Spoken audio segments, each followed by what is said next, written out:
ASU sports fans, welcome to Ramzone. Watch your favorite coaches and players talk about the games, the plays, and the moments that define your favorite ASU teams. Now your host, Cameron Allen.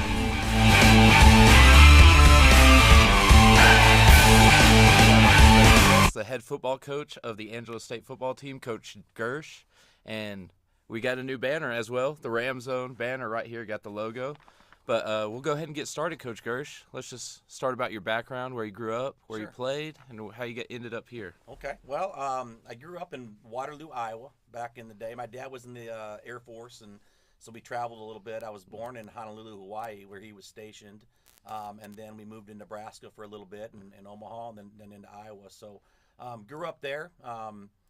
Played football, and I played all sports. I did. In Iowa, you can play all four, and I played football, basketball, ran track, and played baseball in the summers in Iowa. So played all of them. But, my dad was a teacher and a coach in high school, and, he just basically was always busy, right? Always busy coaching. He coached multiple sports, and it just kept me and my brothers involved in that. And, that was something that just kept us involved in the games, right, and busy and all that kind of thing with it. But out of all the sports, man, I just loved football the most, in the sense of playing it, the camaraderie, all that kind of thing. So after I graduated high school from Waterloo Columbus High School, I moved to St. Ambrose University in Davenport, Iowa. It's an NAI school.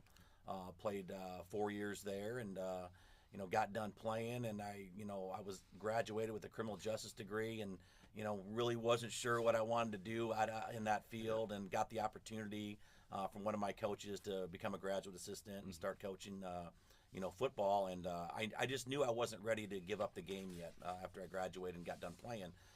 So I went to work as a graduate assistant, and started coaching. Basically, the 94 season was my first year coaching football, and I just fell in love with it, and I was around it my whole life, with my dad being a coach and that. And so coached football at St. Ambrose for 19 seasons, different hats I wore there as a graduate assistant, a position coach, a coordinator, assistant head coach there, and then getting the opportunity to come to Angelo State. Kind of a weird situation there. I was a friend of a friend, basically. It came down to when the former head coach here that hired me called and asked if I had some interest in it. And, my wife and I came down for an interview in 2014 and looked at the place, and we fell in love with it, So got me here in 2014 as a defensive coordinator, and, we're going on year 11 coming up. And so it's been a whirlwind of getting down here. We absolutely love the place and love Angelo State and love San Angelo as a community. It's been a great spot for us. And you talk about how you love San Angelo and Angelo State. I was wondering, what are some of the unique strengths and aspects of Angelo State in terms of recruiting and the athletic department? Well, I'll tell you this. The athletic department, they do everything they can to give you what you need to be successful. That's the number one thing. You're not going to find a program, I don't care what sport it is, to compete at a high level, competing for conference championships and national championships without the support of your administration. That's the number one thing. And, and that goes into facilities, that goes into scholarship, that goes into high academic programs that you're looking for.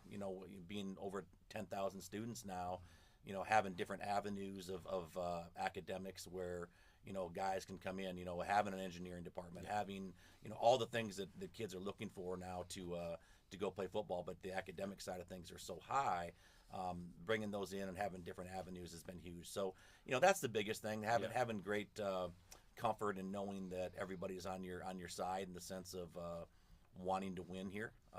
That's something that's very important. And, we're blessed in that part of it for sure. And you talk about, you share a facility with all the other coaches at the Janelle Center. We do. And I always ask every coach, what are some ways, you don't have a sport that really goes with yours, but how do all the coaches in the building maybe talk to one another, help each other out? How do y'all just get advice from each other? Well, you're crazy not to do that. If you take a look at the success of the athletic department here and the individual coaches of different sports, of sitting down and talking with those guys and picking their brain a little bit about how they do things. Kevin Brooks, for a great example of it, right? Just won a national championship in baseball, and I got an opportunity to sit down with him. I've gone over and spoke to his team as well, and just kind of get a feel for how they run their programs. And we do that a lot. Within the athletic department, there's coaches there that are great resources for you. For me, I've been here 10 years, and it seems like a lot.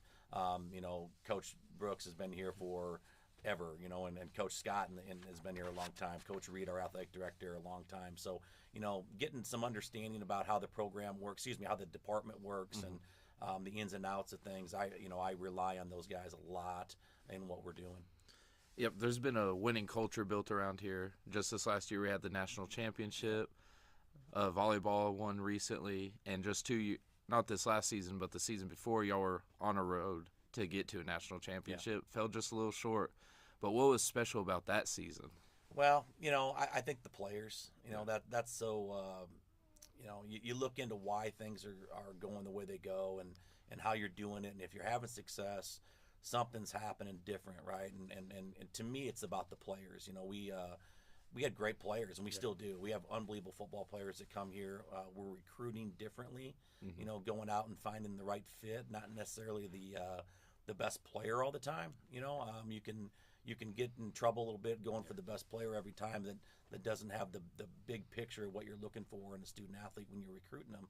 So, just having those guys that we had in the program, over those years and making those runs, I can name a bunch of names. I won't do that because I'll leave somebody out and make them mad. But just the great relationships we've had with these players over the years, and continuing to recruit the same type of kid that allows us to be successful. And it's the guys that you want to be around all the time. Playing football in college, it's really hard. Coaches need to like those kids. Kids need to like those coaches.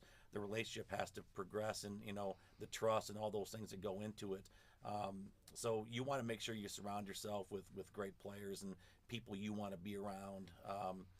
Those 40 and 50-hour weeks that you're working, with those players, and outside of that, coaches another 30 hours. You're talking 70 to 80 hours a week in season. So you want to surround yourself with great people, and making strong runs towards a national championship are about the people that are around you and the relationships you built with them.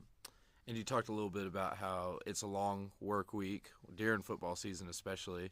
And I always ask coaches about their philosophy with their players. And I got an inside source just before the good friend of yours.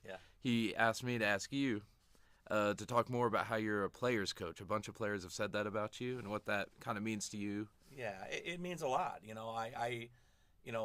We're going to be strict in what we're doing and how we're doing it. The expectation is high, but we're fair. We're honest with them. We let them know, where they're at in the program and what their, where their contribution level's at. And, I don't need 120 best friends on that, but I want guys that respect how we do things and how we, run the program. And, for guys saying that I'm a player's coach, I'll take that. The best player's coach I ever been around was my dad.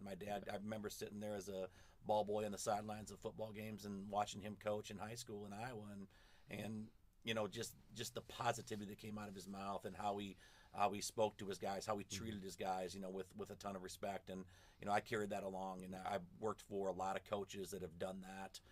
That have been great role models, and I've worked for some that haven't done that, that were opposite. And, you can learn from both good and bad, I think, and I have. And, there's no doubt, I love being around our kids. I love being around our players and around our coaches. And, I think they like being around us as a staff, too, most of the time. So that's important to me, the healthy relationships that you can build, and you're going to get that by being there for them, not necessarily their best friend all the time, but for them, consistently, and being I guess, just in the room for them. And you're very straightforward with your standards for every athlete, and I like how you call them student athletes. That's what they are. I was wondering, what are maybe some strengths, some adversity you face having student athletes trying to balance their academic and their athletic life? Yeah, so, we're not a football factory here at Angelo State just pumping kids onto the NFL. It's just not realistic in Division II life, right, in that arena. If you're good enough in Division II, the NFL is going to find you. They are, but at the end of the day, our guys are here for their academics first, and that's when I took over as a head coach at Angelo State.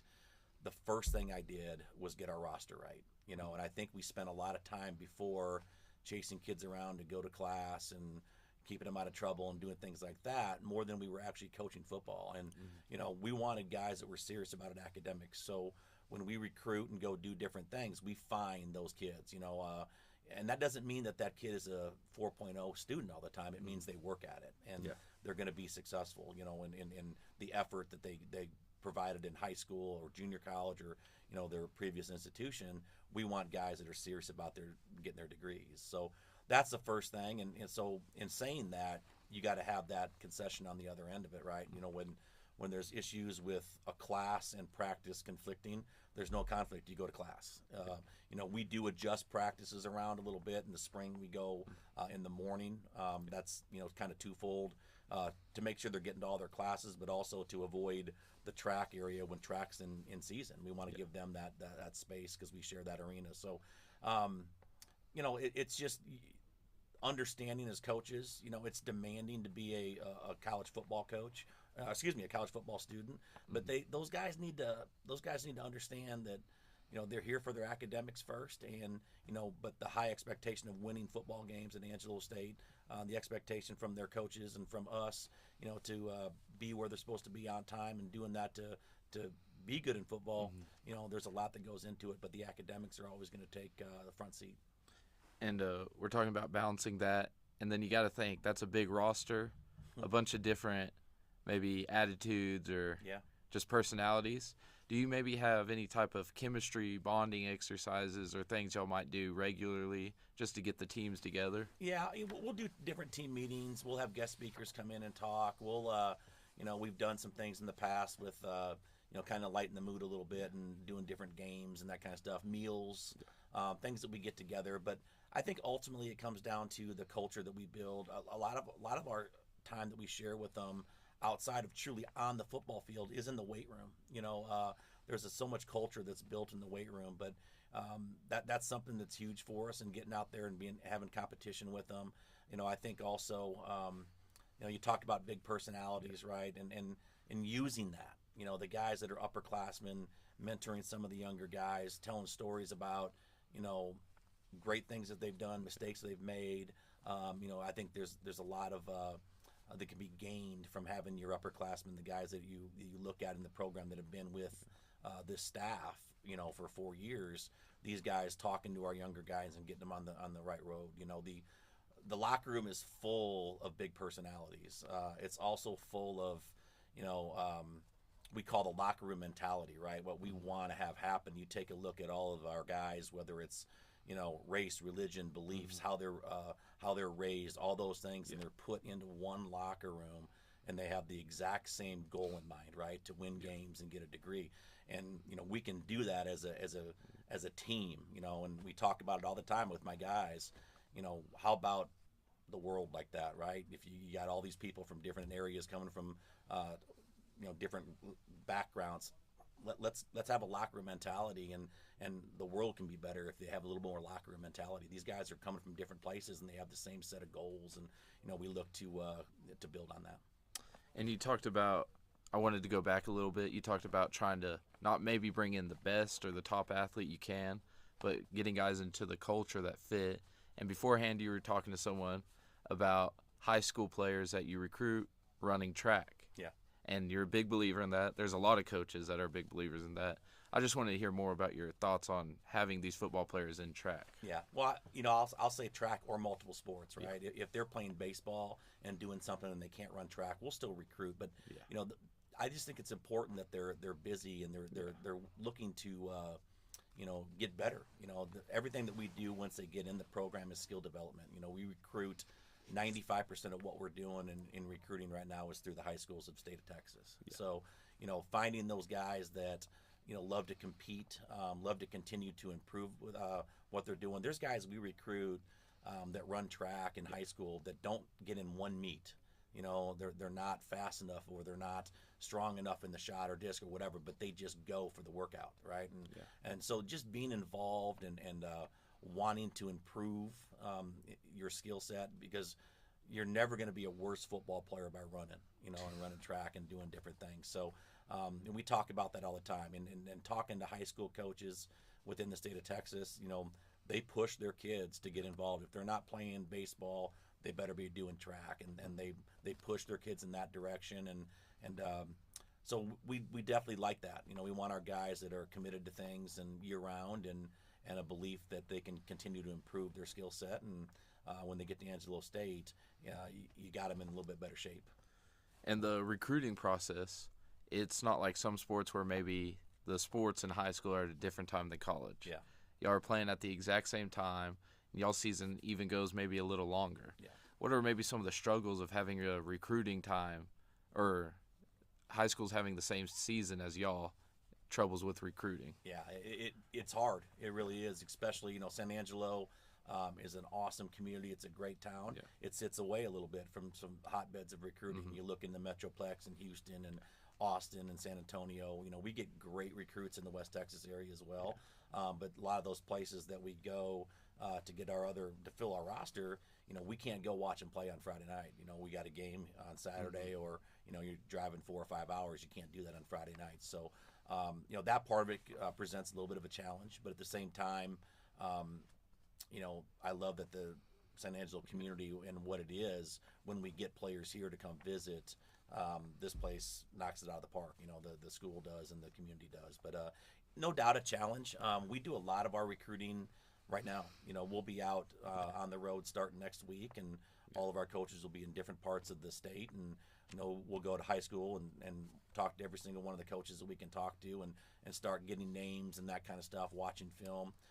We also do, this year we're doing 6 satellite camps outside of San Angelo. We'll do 2 in Dallas, 2 in Houston, 1 in Austin, 1 in San Antonio, where we get kids to come in and go through camps with us. And that's a great evaluation tool, as well as finding guys to start building those boards, I guess, position boards of who you're going to recruit. So, it's hard in season to get out and see those games, but it's really easy in the summer. We get to, take about 2 weeks and hit the road and do some camps, and then do a great job of continuing those relationships with those players throughout the summer and their senior years. And spring is your biggest recruiting time, but y'all aren't completely off. Y'all just had y'all spring game this past weekend. You want to go a little bit into how that went? Well, it went great. We get 15 practices, including the spring game, each spring. And last Saturday was our spring game, our 15th one. So, it's kind of a celebration, that spring game, a celebration of the 14 other ones, and get out there and compete against each other. We had a great crowd out there with some great performances as well. Just really excited about where the program's at. We're replacing the quarterback this year. A couple different offensive linemen we're replacing. We're replacing some back-end guys that were all conference, all-American type players for us. Some D linemen that were all-American, all-conference type players for us. So, just going out and continuing the development of our players. But, both sides had moments, right? We had offense that did some great things, moving the ball, scoring some points, and the competition at some certain positions was high with it. Defensively, we're replacing a new defensive coordinator this year. Coach Clark has moved on to a different university. So Coach Gary Salgado is now the defensive coordinator. He's come in and just won these kids over. And he's the ultimate players coach. He really is. And he's an unbelievable recruiter as well. So, there was some transition, this off season and, through the weight room as well as into spring practice. But it was a great 15 practices. We're going to keep a lot of the same things we've done defensively, but, I've always been a coach to believe in, who you hire is who's going to call it and who's going to do things how they want to do it. And, Coach Sal has come in and added some tweaks to what we're doing and things. And, I'm just really excited about that. So with the new defensive coordinator, I know when you first got here, you were the defensive coordinator for Angelo State. And since being a defensive coordinator up till now, you've put some great defensive groups together, been one of the best defenses in the Lone Star Conference at least. So I'm sure you've already gotten in depth with the new defensive coordinator. No But doubt. what are some defensive players you've had over the years that have just Oh stood man, out here? there's so many. My first year back in 2014, Rush Seaver was a player that was an All-American linebacker for us. His brother plays for us now as a defensive end. And I hope these guys don't get mad at me because I'm going to forget a lot of them. Clayton Calicut, who had a little stint in the NFL, was in a camp for a while. Marcus Jones, Fred Lawrence, just so many different guys that were just outstanding football players for us. In 2017, I think the Lone Star Conference recognizes a D lineman of the year, a linebacker of the year, and then DB of the year. And that year we had all three of them, at Angelo State. And so just so many outstanding football players. You look into more recent, guys like Letty French and Hunter Kyle and Josh Quinton and Weston Bauer. I could just go on and on with the different players that we've had that have come in and left their mark in Angelo State. There's an All-American wall down in our hallway.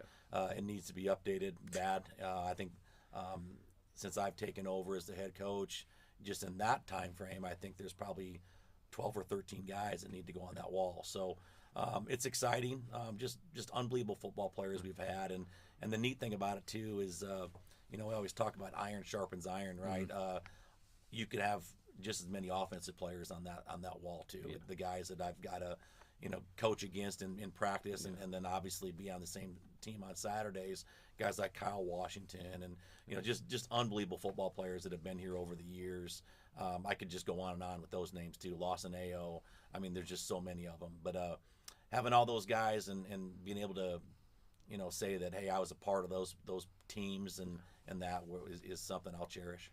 And so I thought it was interesting, back to your college playing days, you were a wide receiver. I was. You racked up, I think, just over 1,600 yards in a career. Yeah. You're sitting top 10, I believe. How do you go to being one of the best wide receivers at your college to a big defensive guy as a coach? It's a cool story. I actually started coaching offense when I got done playing. I was on the offensive side, and we were hiring a new defensive coordinator at St. Ambrose University, and the head coach, who's still a dear friend of mine, and he called me in and said, hey, I'd really like you to go over and coach on defense. We were hiring the new DC. We need a coach on that side of the ball that's been around a little bit. And the new DC came in. His name's Rich Wright, and Rich is now the head football coach at Northwest Missouri State. And so Rich and I have known each other for a long time. And he said, have you had any experience coaching defense? And I said, man, I can get you lined up in coverages. I was a defensive backs coach, but the technique you're going to have to let me know. And he let me know. He taught me. And just learning from great people. I've been around so many good football coaches over my career. I mentioned Todd Sturdy as a head football coach at St. Ambrose, and then Rich Wright, playing or coaching with him as well, were two instrumental people in my career to get me where I am. But defensively, for sure, my person I look up to in that part of it would be Rich Wright at Northwest Missouri State. He's just not only a dear friend, but somebody that mentored me and helped me grow into a defensive coach. And it's made me a better football coach, knowing and being on both sides of the ball, strengths and weaknesses that help and hurt both offense and defense. Being on both sides has been something I think that's been a huge benefit to me. And outside of football, I'm sure you have a family. I do. That. I just want to know what are maybe you're going all year, basically. Yeah. If you're not recruiting, you're in season and you're practicing. Yeah. What are maybe just some struggles of balancing that family and coaching life? And well, I'll tell you this, going into our profession and coaching, you got to find a good spouse. You really do. Someone that's understanding and understands your goals and understands your commitment to what you're going to do. And I got a great one. I've been married 25 years this summer. My wife, Erin, who works here at Angelo State, she's as supportive as you can get when it comes to our time. You do have to make time, though. You do as a coach. I don't care what sport you're in. You need to make time for your family, and it can be challenging. You got to marry the right one and get somebody that understands what your schedule is. But Erin has been the rock of what we've done, both at St. Ambrose when I first started coaching for 19 years to Angelo State. she's been the consistent, there for me on every turn. And my two daughters, Jamie and Jill. Jamie just graduated Texas Tech last year, and I have a sophomore, Jill, who's there. They understand it. They understand, what it takes to be successful. They've been around me both here at Angelo State as well as St. Ambrose, and they know the time commitments it comes down to. But again, making time for them, right? The special moments that they have, finding ways to attend those things and finding ways to be a part of their lives. It's so important. So young coaches, I say it to them all the time. I kick my coaches out of the office at times. I'm like, you need to be at this. You need to be at that with your kids. The other thing I'll say is, and this is something that came from where I was at, their kids are welcome in our offices. I want their kids coming up. And, that was open to me. All the coaches I worked for, my daughters were in the office and doing things. So, having a family and doing this, it's a challenge, but it's rewarding as heck too. When you're standing there, winning a football game, and then look at the stands and see them there supporting you. And I'll go the other way with it. When you lose a football game, you still got those people sitting there supporting you, whether you made terrible calls or great calls, right? They're going to love you for it. And so I've been truly blessed in that part of it. The family life, you got to balance. And I think in coaching, you see too many of the negatives, when it comes to family life. And I promote our players, our coaches, spending time with their families and taking advantage of that time. And you talk about your spouse understanding the goals. Yeah. I just wanted to go over real quickly this last season, maybe just a little disappointment compared to the season before, and you're going into the new season. What is the main goal, maybe a mantra you have, just real quick going into this next season? I think the biggest thing is to be successful, and play your best, play your hardest, and limit mistakes and do what you want. We want to develop our players into great student athletes, but also great men when they get out of here. And we want to win every game. As a football coach, that's the goal. But at the end of the day, we want to be proud of how we played the game and what we've done with our guys.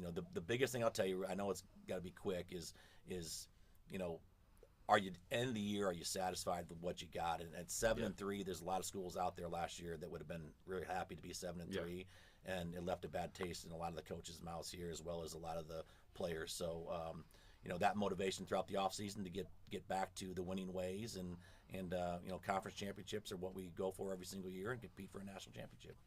Yes, sir. And I'm real excited to watch this upcoming season. Do you know any news you might have for this next season? Something interesting coming up? Well, we got two non-conference games this year that are new opponents. We've been. It's hard for us to find non-conference games. It really is, and for us now, we're going to go play in Kansas twice. Week 0 and week 1 are both in Kansas. So, playing Emporia State and Fort Hays, two very good football teams. So those are something that's new this year for our guys. We're excited about that. So just a lot of different things going on. Obviously, new faces to it and that, but it should be an exciting year. And, Coach, I just want to say good luck coming up to this next season. I think we're just about running out of time here. Yeah. And I just want to say, guys, next week we've got Coach McCorkle of the soccer team coming in, and he'll be next Thursday at 12:30. Coach Girsch, thanks for coming in. Thanks for having me. See us next time on Ramzone.